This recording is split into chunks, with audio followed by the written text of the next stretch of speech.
জানেন? 12%। তাও বিএনপির সাথে জোট কইরা এবার কত পাইছে জানেন?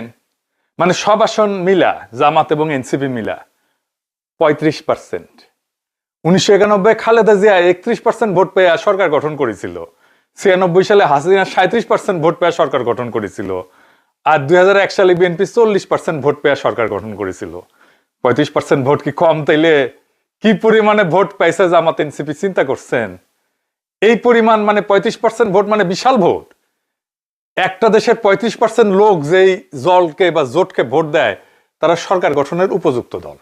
তারা 35% ভোট নিয়ে সরকারে যাবে এটা আমাদের অনুমান ছিল না। আমার ব্যক্তিগত ধারণা ছিল 40%-এ যাবে, মানে বিএনপি থেকে 5% এদিকে চলে আসবে। তাহলে এটা উজ্জ্বল সম্ভাবনা ছিল অবশ্যই সরকারে আমরাই যাইতাম। সেটা হয় নাই। কেন হয় নাই তার পুরোপুরি ব্যাখ্যা করতে টাইম লাগবে। আজকে কিছু ব্যাখ্যা পাইবেন। অনেকে কইতেছে জামাত এনসিপি ধরাশায়ী হয়েছে। কেমনে? এনসিপি একটা নতুন দল।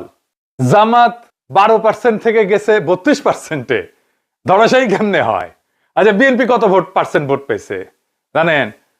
49%। এই 49%-এর মধ্যে সরাসরি মাঠে ভোটের টাইমে কারচুপি করছে বিএনপি। এর ভোট টাইনে নিছে, ইঞ্জিনিয়ারিং করছে, ইধার কামাল উধার নিছে, ওগুলো বাদই দিলাম।